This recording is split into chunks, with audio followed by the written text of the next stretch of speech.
আজ আমরা কথা বলছি আফগানিস্তানের মানে একটা বেশ অন্যরকম এলাকা নিয়ে, ওয়াখান। আমাদের কাছে যে উৎসগুলো আছে সেগুলো শুধু এর অসাধারণ প্রাকৃতিক সৌন্দর্যের কথাই বলছে না, বরং এখানকার মানুষ, তাদের সংস্কৃতি, জীবনযাত্রা, এই সব কিছু নিয়েও অনেক ইন্টারেস্টিং তথ্য দিচ্ছে। একদম। ওয়াখানের উপত্যকা, উঁচু পাহাড়, আবার মানুষের উষ্ণ আতিথেয়তা সংস্কৃতি। হ্যাঁ, আর তার সাথে দেখুন একটা ক্রিকেট টুর্নামেন্টের কথাও উঠে এসেছে। ঠিক। ন্যাশনাল টি-20 কাপের মতো বিষয়, বেশ অবাক করার মতোই। তো আমাদের আজকের উদ্দেশ্য হল এই সব সূত্র মিলিয়ে দেখা, মানে কেন ওয়াখানকে কেউ কেউ আফগানিস্তানের আত্মা বা হৃদয় বলছেন। এই আত্মা বা হৃদয়, এটা কি শুধু কথার কথা, নাকি এর পিছনে আরও গভীর কিছু আছে? সেটাই আমরা একটু খতিয়ে দেখব। উৎসগুলো কি বলছে দেখা যাক। আচ্ছা, প্রথমেই যেটা খুব স্ট্রাইকিং সেটা হল এখানকার সৌন্দর্য অবিশ্বাস্য। একটা পশতু বর্ণনায় যেমন বলা হয়েছে, মানে সৌন্দর্য নিজেই নিজের পরিচয় দেয়। ঠিক মনে হচ্ছে যেন উপত্যকার সবুজ থেকে শুরু করে রুক্ষ পাহাড়ের চূড়া পর্যন্ত, মানে সব কিছুই অসাধারণ সুন্দর। হ্যাঁ, একদম। আর এই জায়গাটাতেই উৎসগুলো একটা জরুরি পয়েন্ট তুলেছে। এই সৌন্দর্যটা কিন্তু শুধু বাইরের দৃশ্য নয়, আচ্ছা। এটাকে আফগানিস্তানের আত্মা ধারণ করার ক্ষমতার সাথে সরাসরি মেলানো হচ্ছে। ও, ইন্টারেস্টিং।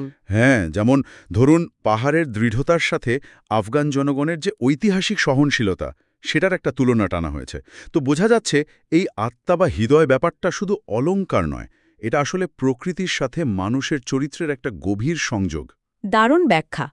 তার মানে দেশের মূল সত্তার একটা প্রতিচ্ছবি। অনেকটা সেরকমই। আর শুধু প্রকৃতি নয়, এখানকার মানুষজন। হ্যাঁ, তাদের কথাও তো এসেছে। দুটো উৎসতেই বলা হয়েছে ওখানকার মানুষের আন্তরিকতা, মানে আতিথেয়তার কথা। একদম। আর তাদের যে নিজস্ব সংস্কৃতি, ঐতিহ্য, সেটার কথাও বেশ জোর দিয়ে বলা। মনে হচ্ছে যেন এই বৈশিষ্ট্যগুলোই আফগানিস্তানের আসল পরিচয়ের একটা অংশ। ঠিক তাই।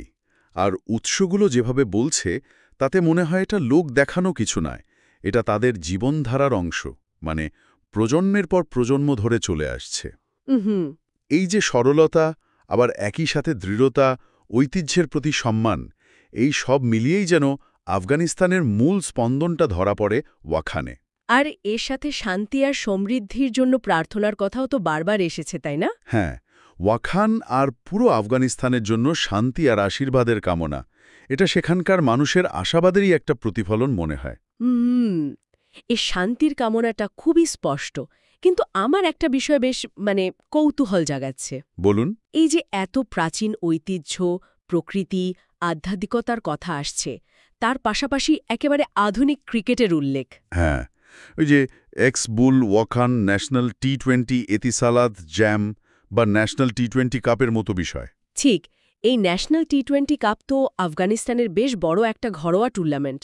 তো ওয়াখানের নামে দল বা সেখানে খেলা হওয়া, এই ব্যাপারটা ঐতিহ্যের সাথে ঠিক কিভাবে খাপ খাচ্ছে?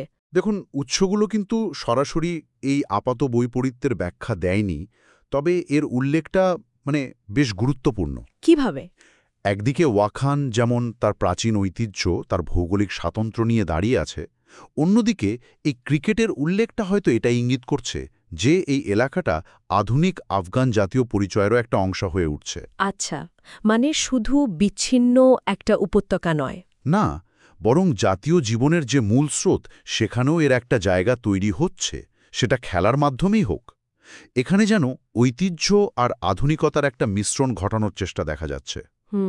এটা তো অঞ্চলের মানুষের আত্মগৌরবেরও একটা নতুন দিক হতে পারে। হতে পারে। হয়তো এটাই বোঝানো হচ্ছে যে ঐতিহ্যকে সাথে নিয়ে এই সমসাময়িকতার পথে হাঁটা যায়। তার মানে ওয়াখান শুধু অতীতের আয়না নয়, ভবিষ্যতের আফগানিস্তানেরও একটা প্রতীক হয়ে উঠছে। আমার তো সেটাই মনে হচ্ছে। অসাধারণ সৌন্দর্য, গভীর সংস্কৃতি, মানুষের উষ্ণতা, আবার এখন জাতীয় খেলাধুলোতেও তার উপস্থিতি, সব মিলিয়ে একটা বহুমাত্রিক ছবি। একেবারে। উৎসগুলো ওখানকে সেভাবেই তুলে ধরছে আফগানিস্তানের গর্ব, আকাঙ্ক্ষা আর একটা উজ্জ্বল ভবিষ্যতের প্রতীক হিসাবে।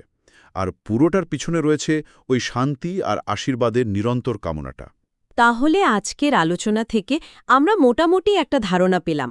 উৎসগুলো ওয়াখানকে আফগানিস্তানের একটা বিশেষ জায়গা হিসেবে দেখাচ্ছে, যেখানে প্রকৃতি, সংস্কৃতি, ঐতিহ্য আর আধুনিক জাতীয়তাবোধ সব যেন মিলেমিশে একাকার। ঠিক।